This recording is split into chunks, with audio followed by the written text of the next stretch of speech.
त्यांना माहिती आहे काही ठिकाणी हाय अलर्ट डिक्लेअर केलेला आहे, त्याच्यामध्ये काही ठिकाणी येलो, काही ठिकाणी रेड अशाही पद्धतीच्या सूचना ह्या दिल्या गेलेल्या आहेत. कधी महाराष्ट्राच्या इतिहासात, आता माझी आई 87 वर्षाची आहे, ती 18 वर्षाची असताना तिचं लग्न झालं. ह्या गोष्टीला जवळपास 51 वर्ष झाली, 70 नाही रे, 51 वर्ष झाली ती इथं आली लग्न होऊन.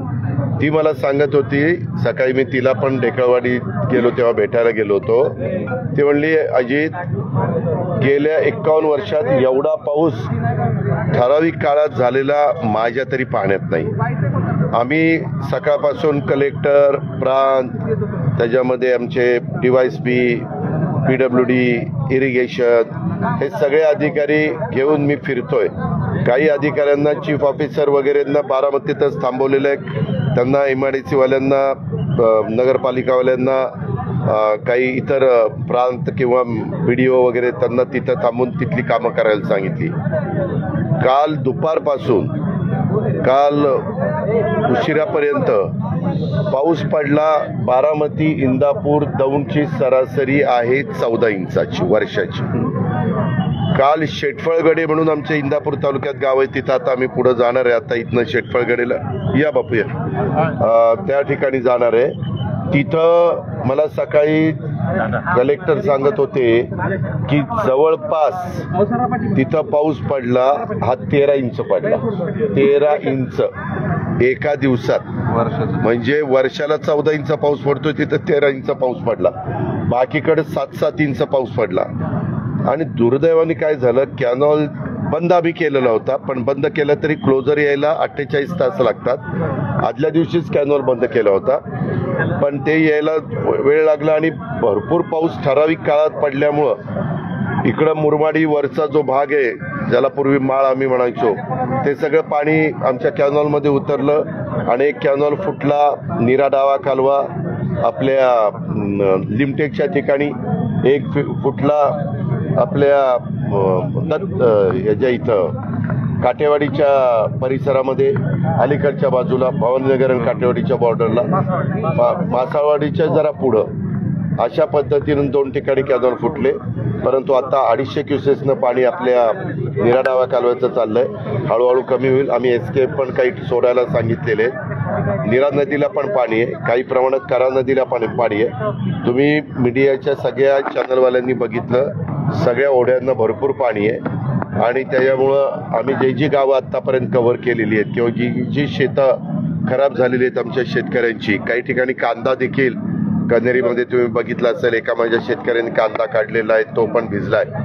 अशा सगळ्याचे पंचनामे करण्याच्या बद्दल सकाळपासून सुरुवात झाली. इकडं सोनगावपासून सुरुवात केली. सोनगावचे पंचनामे होऊन ढेकळवाडी, ढेकळवाडीहून काटेवाडी, असं इथं पण पंचनामे सुरू केलेले. इंदापूर तालुक्यात, इंदापूर तालुक्याचे लोकप्रतिनिधी, मंत्रिमंडळातील माझे सहकारी दत्तामामा तिकडनं पाहत येतात आणि मी, कलेक्टर, आम्ही सगळेजण इकडनं पाहत चाललेलो आहे आणि लोकांशी पण बोलतो. आता इथं पण सनसरचे आमचे सरपंच आहेत, मगाशी काटेवाडीचे सरपंच होते, मग त्याच्या आधी ढेकळवाडीचे सरपंच होते, कन्हेरीचे सरपंच होते, गावकरी पण भेटत आहेत. वेगवेगळ्या सहकार्यांच्या घरामध्ये पाणी शिरलंय. ते पाणी शिरलेलं असल्यामुळं त्यांचे पण पंचनामे करायला सांगितलेले आहेत. काल मी आणि आमचे मुख्यमंत्री बरोबरच मी त्यांना नागपूरपर्यंत सोडलं. मी नागपूरहून पुण्याला आलो. त्यावेळेस आम्ही विमानातनं पण ज्यावेळेस टेक ऑफ व्हायच्या आधी फोन चालू होते त्यावेळेस, आणि लँडिंग झाल्यावर पण तेही बोलत होते, मी पण बोलत होतो, कलेक्टरशी, प्रांताशी. त्यांनी पण काही सूचना दिल्या. मला तर अनेक वर्षाचा या सगळ्या गोष्टीचा अनुभव आहे, त्यांनाही आहे. आणि अशा पद्धतीनं आम्ही या सगळ्या बाबी करतोय. नुकसान शेतकऱ्यांचं झालेलं आहे, परंतु त्याच्यातनं जेवढं काही सहकार्य पुन्हा आमच्या बळीराजाला, शेतकऱ्याला उभं करण्याकरता, त्याचबरोबर आमच्या मागासवर्गीय समाजाची घरं ही पण मोठ्या प्रमाणावर पाण्यामध्ये गेलेली आहेत. काही ठिकाणी अतिक्रमण झालंय, काही ठिकाणी चाऱ्यांमध्ये पण अतिक्रमण झालंय. तर तिथं पण काही सूचना आम्ही दिलेल्या आहेत आणि त्यालाही पण निधी देण्याच्या बद्दल मी आणि कलेक्टरनी ठरवलेलं आहे. PWDला ते काम करायला लावलेलं आहे. साधारण आता लोकांना सांगितलं की बाबा तुम्ही कुणी चाऱ्यांच्या मध्ये अतिक्रमण करू नका. जेवढी काही राज्य सरकारच्या मालकीची चारी असेल त्याच्यामध्ये दुतर्फा दोन्ही बाजूला शेतकऱ्यांना जायला यायला तर रस्त्याची नितांत गरज असते, त्याही आम्ही बघतोय. आता येताना कारखान्यावर पण आम्ही थांबलो होतो. कारखान्याला पण सबवे वगैरे अधिक ॲडिशनलचे करण्याची गरज आहे आणि इथंही काही सूचना आमच्या या सणसरच्या सरपंचांनी केल्यात, सरपंचांच्या आमच्या सणसरच्या इतर कार्यकर्त्यांनी केल्यात. त्या पद्धतीनं सध्या लाईट बंद आहे. परत ते सगळेजण म्हणतात लाईट चालू करा. जिथं अधिकाऱ्यांना म्हणजे आता बारामती परिमंडळाचे चीफ इंजिनियर AC एक्झिक्युटिव्ह बारामतीतच असतात, त्यांनाही सांगितलं. ते म्हणले की दादा जिथं शॉर्ट सर्किट होणार नाही, जिथं ट्रान्सफॉर्मर पाण्यामध्ये गेलेले नाहीत अशा ठिकाणचं कनेक्शन आपण चालू करू, ती अडचण नाही. पण जिथं पाणीच आहे आणि तिथं काही गोष्टी आम्हाला चेक करणं गरजेचं आहे, तिथं मात्र आम्हाला थोडासा वेळ द्यावा लागेल.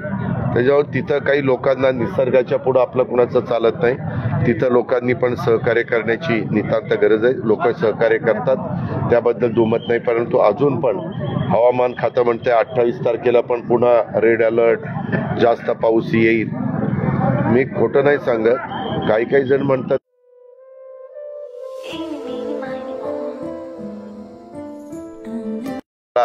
दौंड तालुक्यात, इंदापूर तालुक्यात, बारामती तालुक्यात किंवा आजूबाजूच्या परिसरात. मी सकाळी सातारा कलेक्टरशी पण बोललो. तिथं फलटण तालुक्यामध्ये पण बऱ्यापैकी या पाण्यामुळं लोकांचं नुकसान झालेलं आहे. तिथंही त्यांनी पंचनामे सुरू केलेत. माण खटावमध्ये देखील रस्ते वगैरे थोडेसे काही काळाकरता बंद होते. इकडचे पण चाऱ्यांच्या वरचे जे पूल होते तिथं पाणी वाहत असल्यामुळं रस्ते बंद होते. पण इथं अधिकचं पाण्यामय होण्याचं कारण एक तर पावसाचं पाणी आणि दुसरं आमचा नीरा डावा कालवा जो फुटला त्याचं पाणी, असं दोन्ही पाणी एकत्र आल्यामुळं काही भागामध्ये खूपच त्रास झाला सगळ्यांना. आता मात्र बहुतेक सगळे रस्ते आम्ही सुरू केलेले आहेत. सकाळीच आम्ही 6 वाजल्यापासून पाहतोय. बारामती शहरामध्ये देखील एकाचं बांधकाम चाललेलं आहे. तिथं 3 इमारतीला अशा भेगा पडल्यात. इमारतीला नाही पण इमारतीच्या जवळ. त्याचं पण स्ट्रक्चरल ऑडिट करायला सांगितलेलं आहे. आणि लोकांनी एक लक्षात घेतलं पाहिजे, सरकार, नगरपालिका, जिल्हा परिषद, तालुका पंचायत, केंद्र सरकार नियम कशा करता करतं, सर्वांच्या करता करतं. त्या नियमाचं पालन सर्वांनीच केलं पाहिजे. काही जण आडमुठेपणाची भूमिका घेतात आणि मग तिथं वाद नको म्हणून आपण थोडंसं समंजस भूमिका घेण्याचा प्रयत्न करतोय. आमच्या चाऱ्यांवर बऱ्याचशा माझ्या इंदापूर तालुक्यात, बारामती तालुक्यात, दौंड तालुक्यात चाऱ्या वाहताना त्या चाऱ्यांच्यावर पुढच्या बाजूला आम्ही जिथं रस्ता क्रॉस करायचा आहे तिथं भरपूर रुंद ठेवलंय. पण तो पुढे एखाद्याची शेती असेल तर तो काय करतो, एक पाईप आणतो, एक पाईप टाकतो आणि ह्या बाजूनं त्या बाजूला जायला सुरुवात करतो. पण ज्यावेळेस असा मोठा पाऊस पडतो आणि सगाळ येतं, छोटी मोठी झाडं मोडून येतात आणि मग त्याचं जर त्या नळीला तुंब बसला तर मग पाणी बाहेर पडतं आणि मग त्याच्यातनं शेतकऱ्यांचं नुकसान होतं. नीरा नदीला पण पाणी आहे पण आम्ही सारखे रिपोर्ट घेतोय. आता तरी सध्या कुठल्याही केटीवेरला धोका नाही. केटीवेरच्या वरनं पाणी वाहत आहे. मध्ये आम्ही सगळ्यांना सांगितलेलं होतं की आपण फळ्या काढू, पण त्यावेळेस शेतकऱ्यांनी काढून दिल्या नाही. ते म्हणले जूनमध्ये फळ्या काढायच्यात, जूनच्या म्हणजे 31 तारखेला. इतक्या लवकर कशाला काढता. आणि आता तर एकदम पाणी इतकं झालंय की आता कॅनॉल तर लवकर बंद सुरू करायची गरज नाही. पण तर ज्यावेळेस पालखी निघेल त्यावेळेस आम्ही कॅनॉल सुरू करणार आहोत. परंतु तोपर्यंत बाकीच्या ठिकाणी सगळीच यंत्रणा, नगरपालिका, आमची जिल्हा परिषदेची यंत्रणा, आमची राज्य सरकारची PWDची यंत्रणा, आमची इरिगेशनची यंत्रणा, कारण आम्हाला ते कॅनॉल लवकर बुजवावं लागेल. 2-3 ठिकाणी दीपनगरच्या जवळ एक कॅनॉल डॅमेज झालाय आणि आमच्या लिमटेकच्या ठिकाणी एक कॅनॉलचा डॅमेज झालाय. आणि आता तुम्ही बघितलं ते भवानीनगरला ह्या बाजूला पेट्रोल पंपाच्या कॅनॉलचं पाणी जाऊन तिकडनं त्या ह्याच्यातनं पठाणवस्तीच्या पलीकडनं ते पाणी निघालंय. अशा सगळ्या गोष्टी पाहिलेल्या आहेत. आता इथनं पुढं आम्ही शेटफळगडे आणि काही इतर पण भाग राहिलाय ते पाहतोय. काल शेतं पाणीमय झालेली होती, परंतु आता तुम्ही पाहिलं तर बऱ्याच अंशी पाणी आता कमी झालंय, मुरलंय, गेलंय.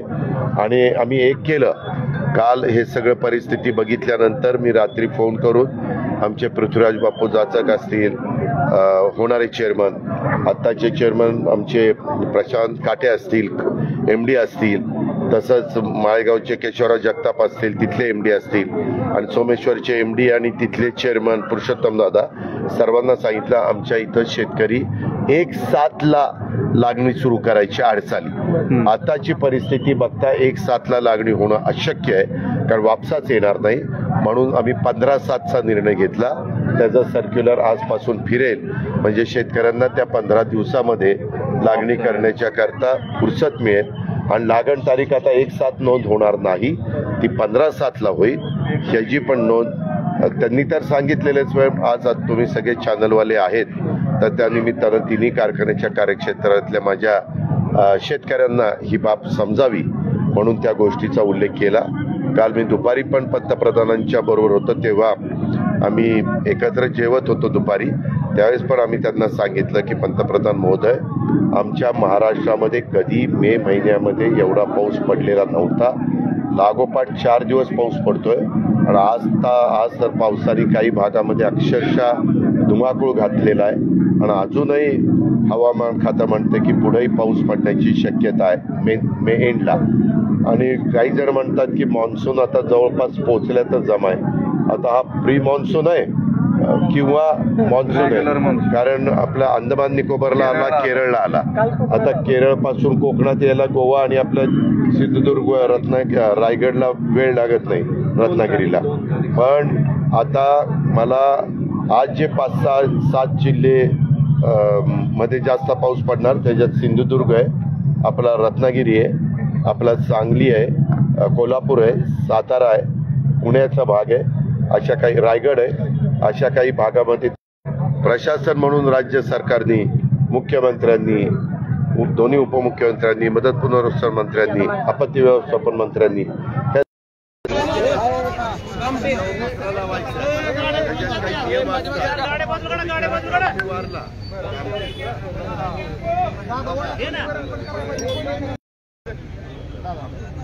$1000